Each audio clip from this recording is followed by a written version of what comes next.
Oui, voilà, donc nous sommes le, le 20 juin 2025 et je vais évoquer les internements psychiatriques. Alors, les internements psychiatriques ne sont applicables que pour les déments, c'est-à-dire les personnes qui ont perdu la raison, qui ne savent plus faire la différence entre le bien et le mal, et qui représentent un danger pour eux-mêmes et pour autrui.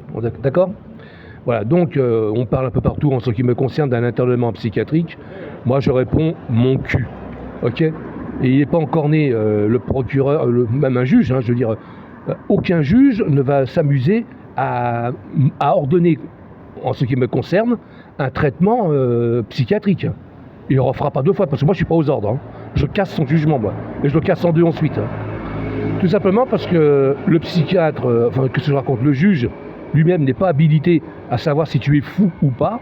Tu peux porter plainte contre le juge, tu peux le traîner plus bas que terre et le faire évoquer, pourquoi pas. Donc je disais, le préfet, lui, c'est pas demain la veille qui va me faire interner en psychiatrie. Je ne suis pas un dément, je ne fais pas n'importe quoi. Quand je suis dans la rue, je passe parfaitement inaperçu. Je vais au travail tous les jours, n'est-ce pas ? Tout le monde ne peut pas en dire autant. Et pour aller en psychiatrie, il en faut, sous la contrainte. Alors les seules personnes qui sont capables de faire interner une personne chez les fous, ça se fait donc à la demande d'un tiers, c'est-à-dire un membre de la famille, le préfet évidemment, ou bien alors par qui déjà, j'ai oublié, le maire de la commune par exemple. Pour tout le reste, normalement, toute demande d'internement psychiatrique est vouée à l'échec, sauf quand il y a des complicités, des magouilles. Et il y a beaucoup de magouilles dans les hôpitaux, c'est-à-dire qu'on fait interner n'importe qui dérange, politiquement. Donc, je suis en droit de défoncer la gueule d'un flic qui me dirait « Monsieur, suivez-nous, on va à l'hôpital ». Je lui dis « Va te faire enculer, connard, sors ton gun si t'as des couilles au cul ». Par exemple, là je le provoquerai. Et il aura intérêt pour lui à sortir son pétard parce que, avec ce que je vais lui mettre dans la gueule, il ne sortira pas vivant de mes mains. Donc on sera à égalité. Bon, je referme la parenthèse, j'exagère. Ça c'est un scénario vraiment, très pessimiste. Mais ça n'arrivera jamais. Ça n'arrivera jamais parce que j'ai porté plainte justement contre les auteurs les personnes qui ont voulu me faire interner, ça remonte à quand ? En janvier dernier, en janvier 2025, entre janvier et février. Et donc, pour faire interner vraiment quelqu'un en psychiatrie et réussir son coup, il faut que le gars ou la dame qu'on décide de faire hospitaliser ne réponde plus du tout correctement aux sollicitations. Par exemple, comment vous appelez-vous ? Quel jour sommes-nous ? Qui est le président de la République ? Si elles ne sont pas capables de répondre à ces questions-là, c'est quand même un peu inquiétant. Et si elles font des conneries comme par exemple se promener tout nu dans la rue et pisser sur un flic, par exemple, là c'est garanti, c'est la psychiatrie d'office. Voilà.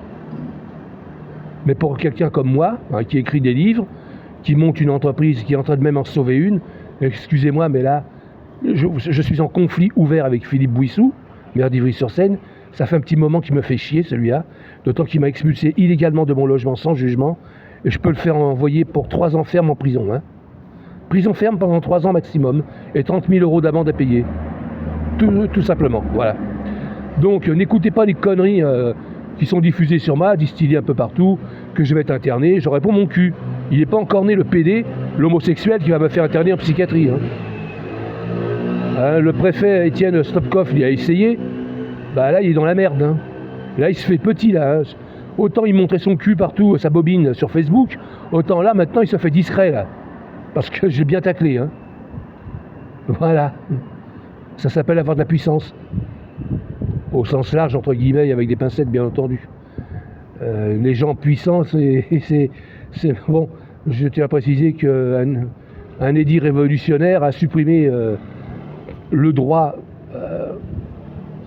aux nobles et assimilé, par exemple les rois, de pouvoir assassiner qui ils voulaient sans faire de déclaration aux autorités, par exemple.